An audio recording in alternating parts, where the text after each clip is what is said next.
Good day, everyone. Our group are going to discuss theoretical tools. Theoretical tools have situated meaning, social languages, and intertextuality. This presentation talks about the 6 theoretical tools: the situated meaning tool, working with the situated meaning tool, the social languages tool, and the intertextuality tool and their main proponents, key arguments of the theories or concept, and of course the applications of the theories. First, we are going to discuss the 6 theoretical tools. First, we will draw on a theory from cognitive psychology. We will introduce the notion of situated meanings and argue that we humans actively build meanings live online when we use language in a specific context. Second, we will draw on a theory from social linguistics. It talks about how different styles of varieties of using language work to allow humans to carry out different types of social work and enact different socially significant, socially situated identities. Here are introduced the notion of social languages and argue that any language like English or Russian is composed of a great many different social languages. Each of these is connected to meanings and activities associated with particular social and cultural groups. Third, we will draw on theories from literary criticism. When anyone speaks or writes, they often make reference to what other people or various texts, for example, the Bible or media like in the movies have said or meant. They may quote or just allude to what others have said. This means that one text where the word here means and any stretch of spoken or written language refers to or points to another text. Words from what others have said or are written. Excuse. Fourth, we will draw on a theory from psychological anthropology. It talks about how humans form and use theories to give language meaning and understand each other and the world. Here we will introduce the notion of figured worlds. Figured worlds are narratives and images different social and cultural groups of people use to make sense of the world. They function as simplified models of how things work when they are normal and natural from the perspective of a particular social and cultural group. They are meant to help people get on with the business of living and communicating without having to explicitly reflect in everything before acting. Fifth, we will draw on theories from a variety of areas, which is the cultural anthropology, cultural psychology, social linguistics, and philosophy. It talks about how the meaning goes well beyond human minds and language to involve objects, tools, technologies, and network of people collaborating with each other. And of course, finally, we will draw on history and the nature of public debates and social change. It is not just about people that have conversation with each other. The situated meaning tool. Meaning is a very complicated concept. One important distinction we can make is between the general meaning a word or utterance has sometimes called utterance type meaning, and the specific meaning in a word or utterance takes on in a specific context of use, sometimes called utterance token meaning. When we interpret any piece of language, we have general expectations about how our language is normally used. Another way to put this is to say that any word or structure in language has a certain meaning potential. That is a range of possible meanings that the word or structure can take on in different contexts of use. For example, the word cat has to do broadly with the felines, the syntactic structure, subject of a sentence that has to do broadly with naming a topic in the sense of what is being talked about. This is general meaning, utterance type meaning. Such meanings are connected to the prototypical situations in which a word or structure is usually used.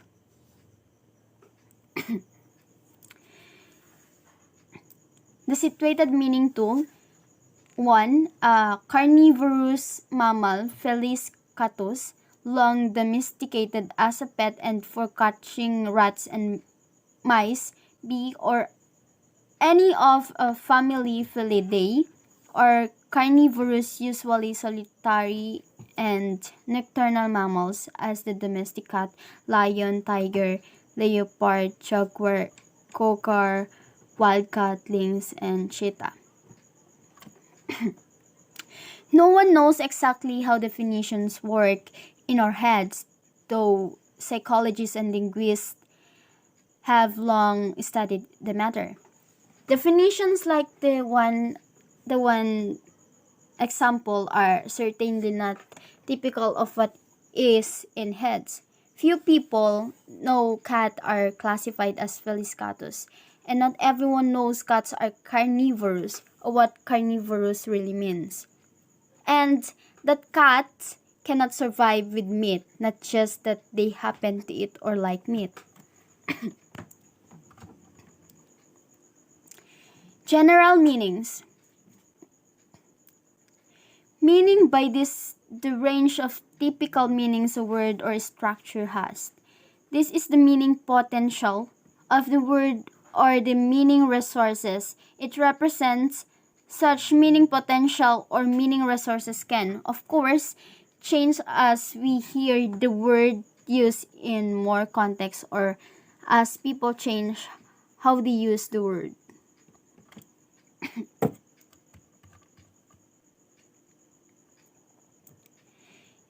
In a situation where we are discussing specific of animals and say something like the world's big cats are all endangered.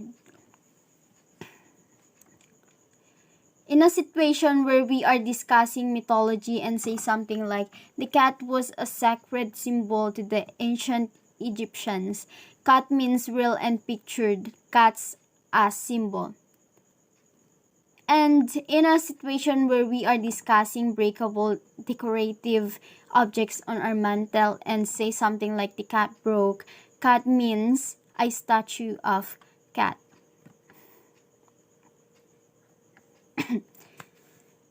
Turning to structures rather than words, while the subjects of sentences are always topic-like, this is their general meaning in different situations of use. Subjects take on a range of more specific meanings. The Constitution only protects the rich. We identify that the Constitution is the subject sentence, is an entity about which a claim is being made. Another example, if a friend of yours has just arrived and I usher her saying Mary's here. So we identify that Mary is the subject sentence. It is a center of interest or attention. A situation where I am commiserating with a friend and say something like, you really got cheated by the guy. You is the subject sentence.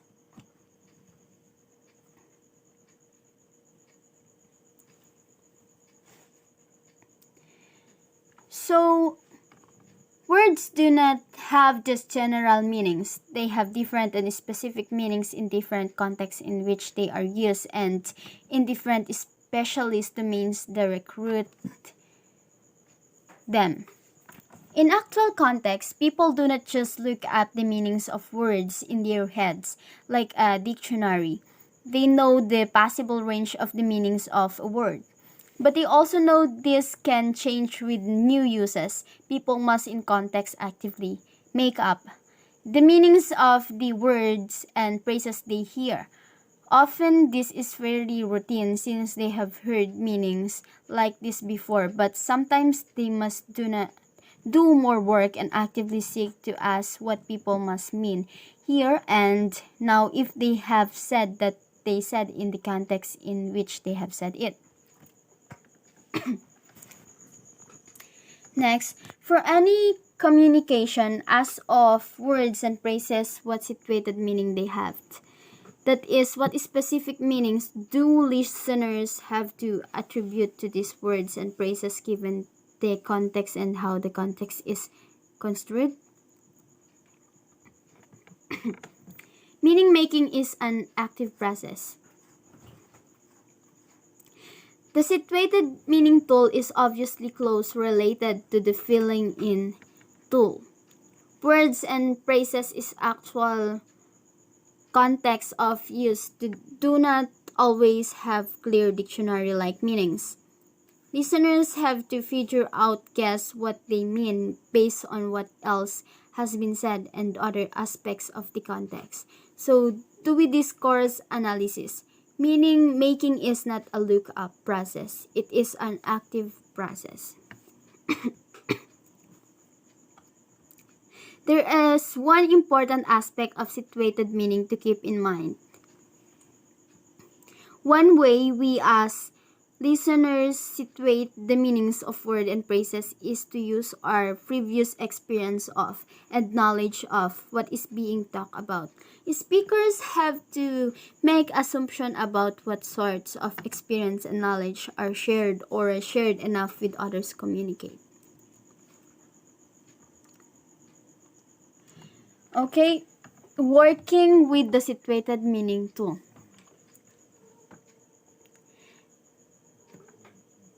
There are problem 36 here.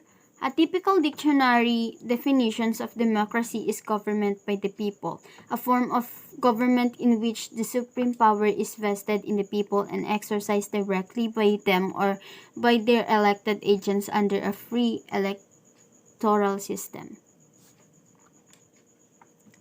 This definition captures pretty well what we have called the general meaning of the word democracy.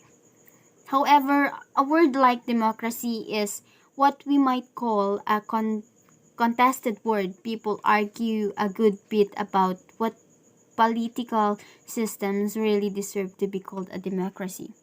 People use the word with specific nuances of meaning that reflect their viewpoints and values.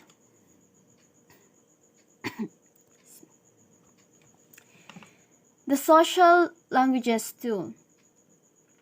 People do not speak any languages in general. They always speak a specific variety of a language which might actually mix together more than one language. Example, English and Spanish, and they are used different varieties in different contexts.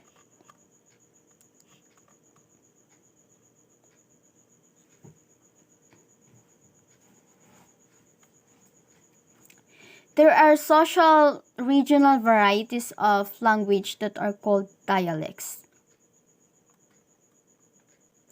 However, we are going to concentrate here on what I will call social languages. To understand what a speaker says, a listener needs to know who is speaking, but it is not enough to know. For example, that Mary Smith is the speaker. I need to know what identity Mary is speaking out of.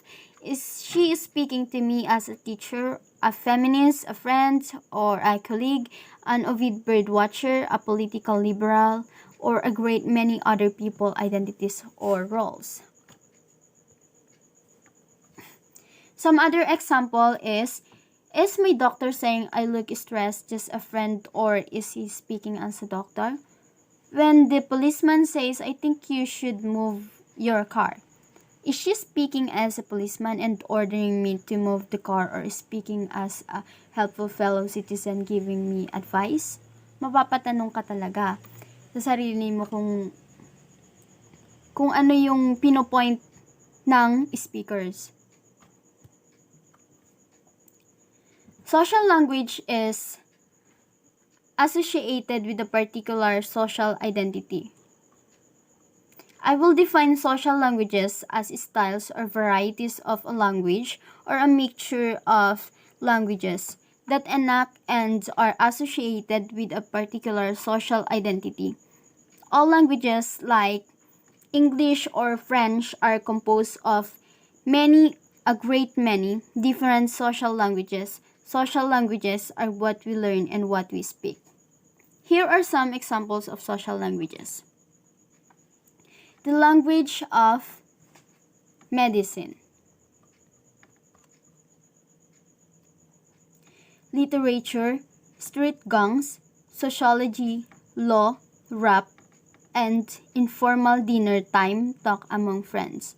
To know a particular social language is either to be able to do a particular identity or to be able to recognize such an identity when we do not want to or cannot actively participate.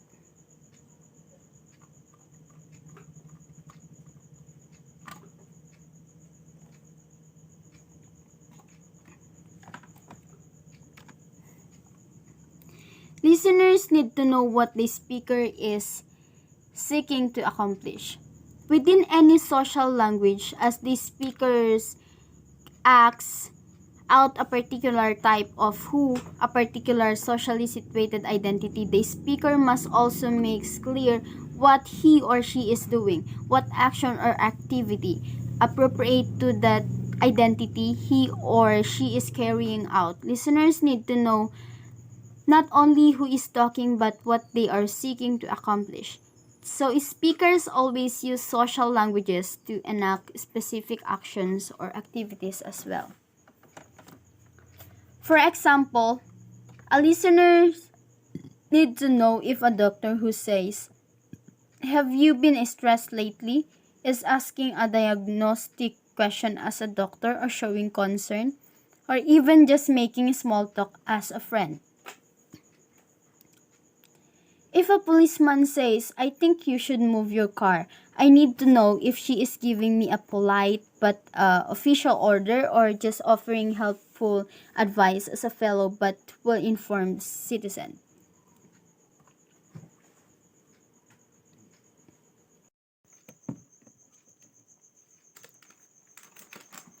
Social language.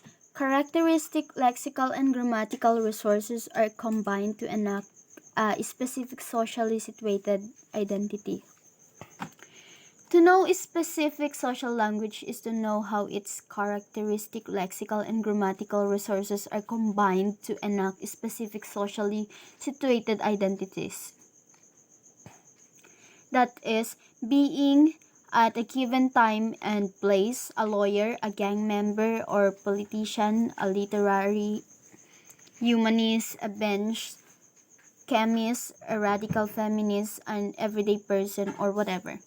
To know a particular social language is either to be able to do a particular identity or to be able to recognize such an identity when we do not want to or cannot actively participate. 1.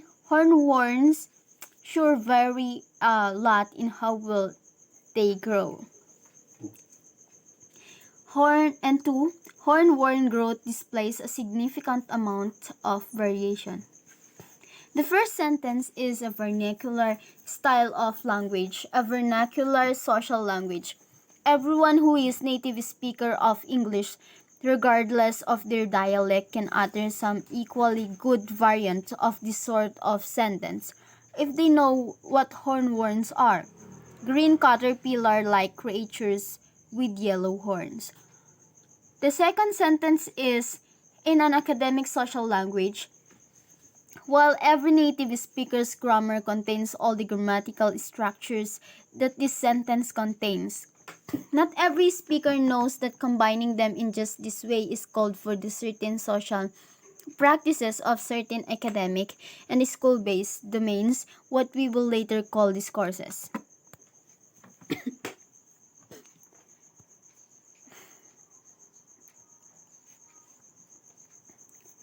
The intertextuality tool. When we speak or write, we often quote or allude to what others have said. Here, I will use the word text in a special way to mean what someone has said or written, a stretch of speech or writing. When one text, in this sense, quotes refers to or alludes to another text that is what is someone else has said or written. We will call this intertextuality. We can expand this to cover references or allusions to media, television, film, video games, etc., treating this as text too.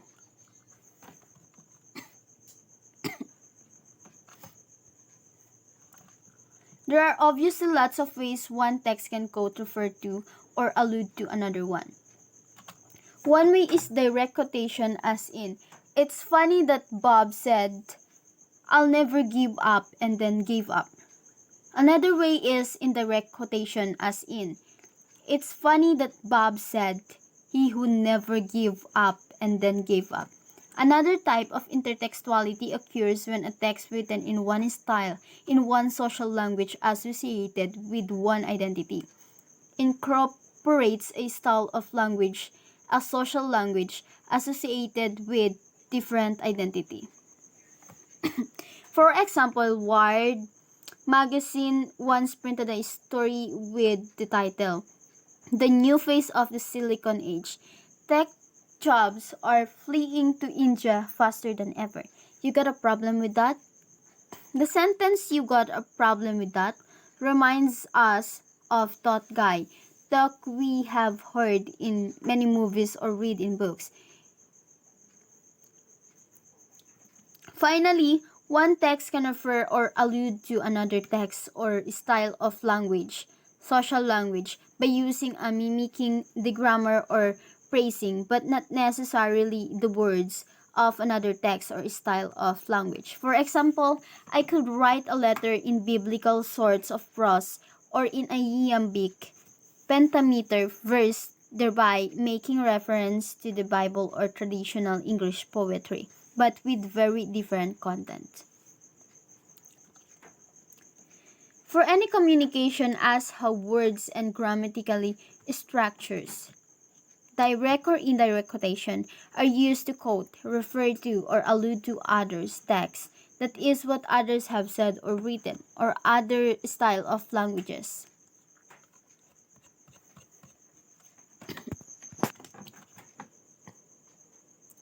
Let's discuss working with the intertextuality tool. In this section, you will work with the intertextuality tool. Here you will be looking for any echoes of any sort in one text to another, whether this be as direct as quotation or as indirect and as allusion. You also want to ask how intertextuality is used to engage in our various building tasks. We have problem 41. Consider the data below from article about sports. Sometimes Goliath wins, or if you prefer the most appropriate analogy after World Series Game 6, Godzilla kicks butt after years of seeing upstarts, hot teams, and curse breakers win the World Series and playoff baseball reduced to crap shot. We got an old-fashioned, the best team won World Series.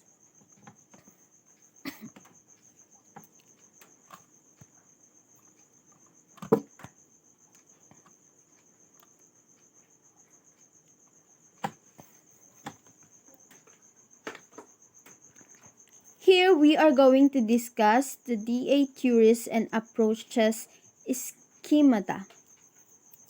Main principle, the situated meaning tool. The pros and the why they are pros. The distinction of general and specific meaning from different situations. We tend to give meaning to emphasize our point or what we meant in different social contexts.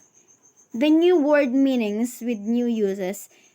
New words is used to give different meaning to the different uses in context. Cons and why they are cons. Words and phrases in actual context of use do not always have clear dictionary-like meaning.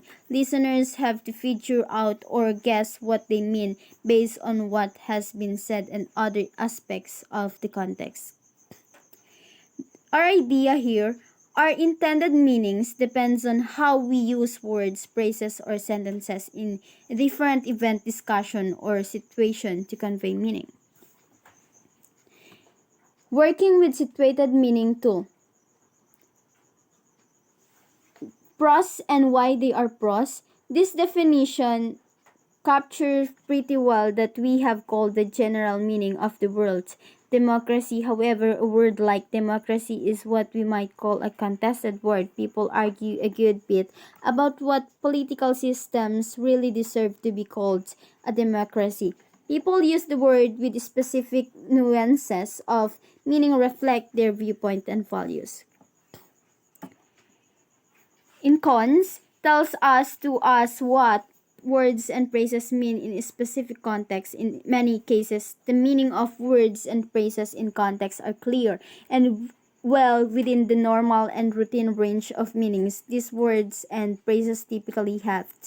But this is not always the case, and we want to be on the watch for cases where words and phrases are being given situated meanings. Our ideas in communication, it means that we have the chance to engage with real life problem solving context. The context helps interpret the meaning of the utterance in the discourse. The social language tool. Social languages define social identity. The different varieties of language can define social identity, whether you are a doctor, teacher, police, politician, and etc. Vernacular style of language. A native speaker, regardless of the dialect, can utter equally good variants of sentences. The cons. Many other social languages have no names. It sometimes becomes problematic because in terms of what social identity is at play, the question we wondered is who is speaking. Academic social language. Not everyone can speak or utter sentences like native speakers. Some struggle to form sentences, so requires learnings. Our ideas is in communication, one can define social identity through how a person types the register, the dialects and pronunciation make. Also, we can determine it through many other variety of social languages, whether it uses native language or it uses academic language. Working with the social language tool. The pros, the feature in terms of word choice, grammatical structures, and patterns of grammatical structures that make this a distinctive social language. In cons, it characterizes the identity that the authors of these texts are enacting or expressing through social language. Next one is the intertextuality tool. In prose, it focuses on the process of composition to reveal intention, allowing the readers to produce meaning of a text. Referencing to a text gives us the idea on where the idea get and what was the idea message. In cons, it requires knowledge to the part of readers. It ignores the fact that word or phrase can mean something to the readers. That would be all.